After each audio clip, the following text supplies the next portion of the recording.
Από όλες τις πόλεις του κόσμου, η Ιερουσαλήμ έχει το πιο ταραγμένο παρελθόν και το πιο ανησυχητικό μέλλον. Για τους Εβραίους είναι ο τόπος του Ηρώδη και του Σολομώντα. Για τους μουσουλμάνους, ο τόπος όπου ο Μωάμεθ αναλήφθηκε στους ουρανούς. Για τους χριστιανούς, ο τόπος σταύρωσης του Μεσσία. Μετά τη θάνατωσή του, ο λόγος του Ιησού ρίζωσε και η Ιερουσαλήμ απέβαλε σιγά σιγά 4 αιώνες ρωμαϊκής κατοχής για να εναγκαλιστεί τον χριστιανισμό. Τον 7ο αιώνα όμως η Ιερή Πόλη κυριεύθηκε βίαια από ένα νέο δόγμα, το Ισλάμ.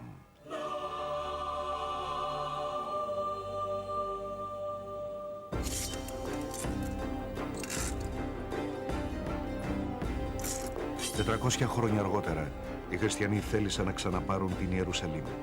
60.000 στρατιώτες συγκεντρώθηκαν από όλη την Ευρώπη και ετοιμάζονταν για πόλεμο.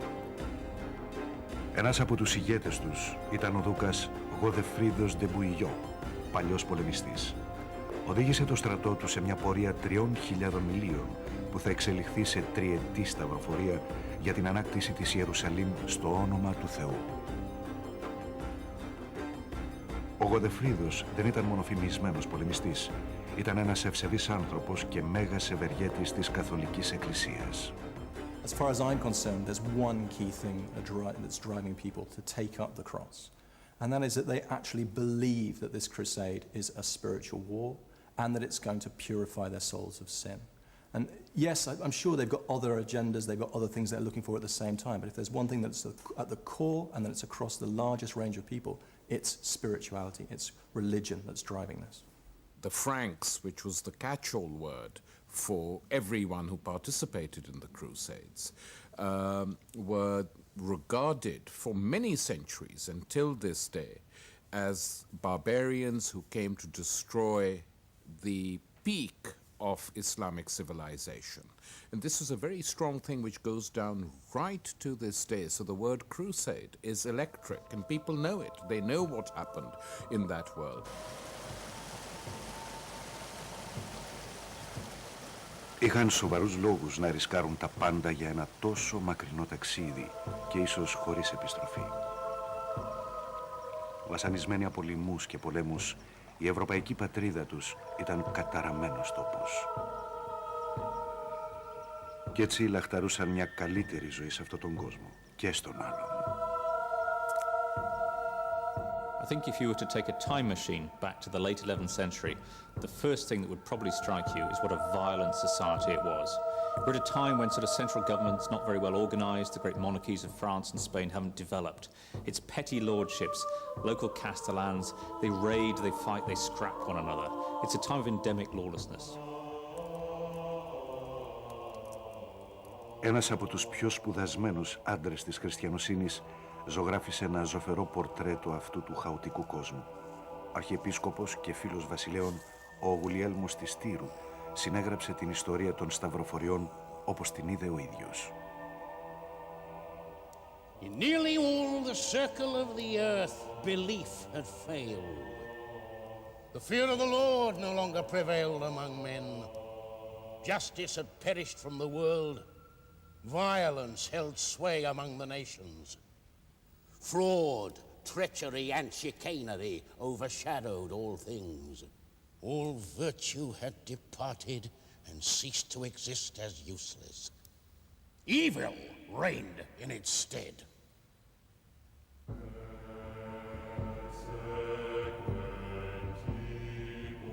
Μόνο μία οργάνωση είχε τη δύναμη να αναχαιτήσει αυτή την αναρχία.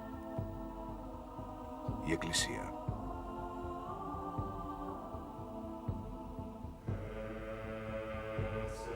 Το καθολικό δόγμα κυριαρχούσε στη Δυτική Ευρώπη του 11ου αιώνα.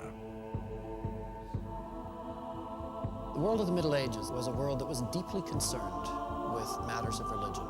And it's almost impossible for us in a secular age today to overestimate how concerned they were. It's almost impossible for us to understand how concerned they were. People are bombarded with the fact that they are threatened by sin from all forms of life. Just about everything they can do in life is potentially sinful. It's literally as if the air they're breathing is contaminated with a sin.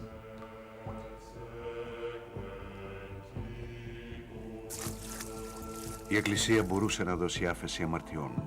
Δεν έχει όμως την πολιτική δύναμη να αποπλύνει το κακό μιας ολόκληρης κοινωνίας.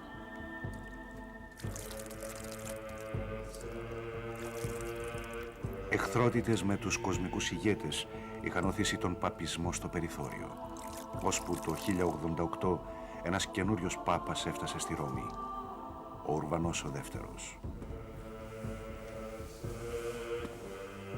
Pope Urban was an astute individual, a man who understood the political and social and religious currents and needs of his time, someone who knew how to bring those things together and channel them into productive outlets. Ο Πάπας Ουρβανός χρειαζόταν ένα σχέδιο για να ξαναβάλει την Εκκλησία στον πολιτικό χάρτη. Η απάντηση στις προσευχές του ήρθε με τη μορφή μιας απεγνωσμένης έκκλησης για βοήθεια από έναν παλιό αντίπαλο.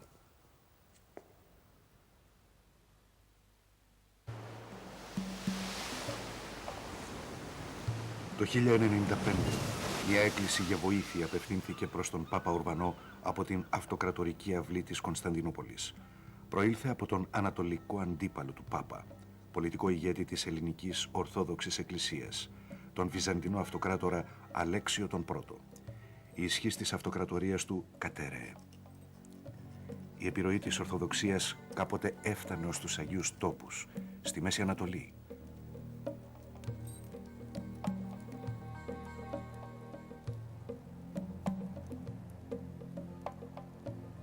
Τώρα όμως το Ισλάμ ήταν η κυρίαρχη δύναμη στην περιοχή.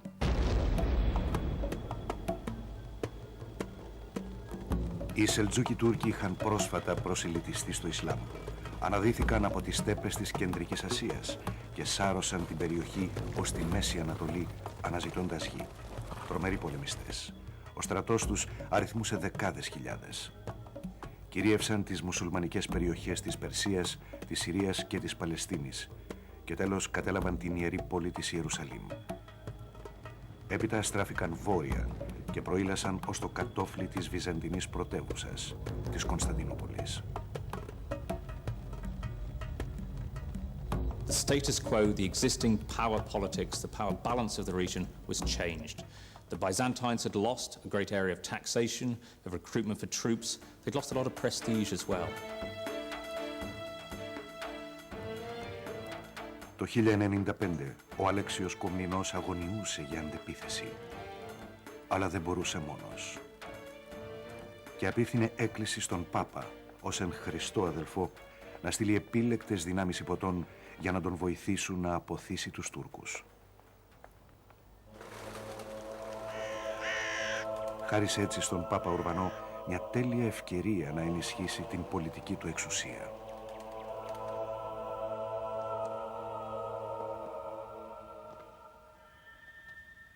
You've got to understand that the popes of that period were politicians. Much more so than they are now. Even now, the current pope intervenes in politics all the time. But at that time, the popes were big players, scheming, manipulating, intriguing, politicking. They were basically the politicians of the church. Ο Πάπας Ουρβανός θα καπηλευτεί τη δυστυχία της Βυζαντινής Αυτοκρατορίας.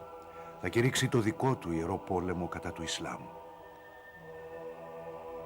Μια σταυροφορία που θα ισχυροποιήσει τη θέση του και θα ξαναβάλει τη Ρώμη στο επίκεντρο της παγκόσμιας πολιτικής σκηνής. The idea of the crusade satisfies a number of particular agendas for the Pope. It allows him to increase his authority over the knighthood of Western Europe at the expense of other secular rulers. It directs the violent knights away from their practices of brutalizing the church in the West. It also rolls back the infidel. It begins to allow the Christians to reclaim the holy places. Το Νοέμβριο του 1095, ο Πάπας εκφωνεί ένα συναρπαστικό κήρυγμα σε υπαίθριο χώρο έξω από την πόλη Κλερμόν της Γαλλίας. Έναν πολεμικό συναγερμό για πρίγκιπες, υπότες, κληρικούς και απλό λαό υπό το λάβαρο της Καθολικής Εκκλησίας. Urban must have been a remarkably charismatic and effective speaker. Being at his speech must have been like being at some kind of mass rally, a Billy Graham crusade, a pop concert, something like elements of all of those things together. There were thousands and thousands of people there. Το πανούργο κήρυγμά του ήταν θρησκευτικός ανεμοστρόβιλος.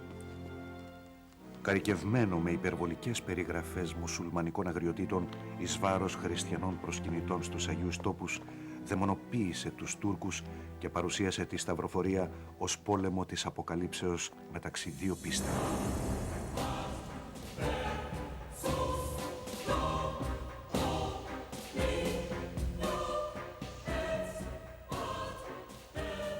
His words seemed to proceed from God and were received by young and old alike eagerly as a command from on high. The cradle of our faith, the native land of our Lord and the mother of salvation, is now forcibly held by a people without God. For many years now, the wicked race of Saracens, followers of unclean practices, have oppressed with tyrannical violence the holy places where the feet of our Lord rested. Dogs have entered into the holy places. Priests have been slain in the sanctuaries, virgins forced to choose between prostitution and death by torture. The emotional intensity of the moment was very high, and when the end of the speech was reached, Urban gave an appeal, and people came forward from the crowd to take the cross, literally to take strips of cloth and put them on their clothing, over their breast, over their heart perhaps, and to indicate that they were taking vows and were going to go to the east to rescue their brothers.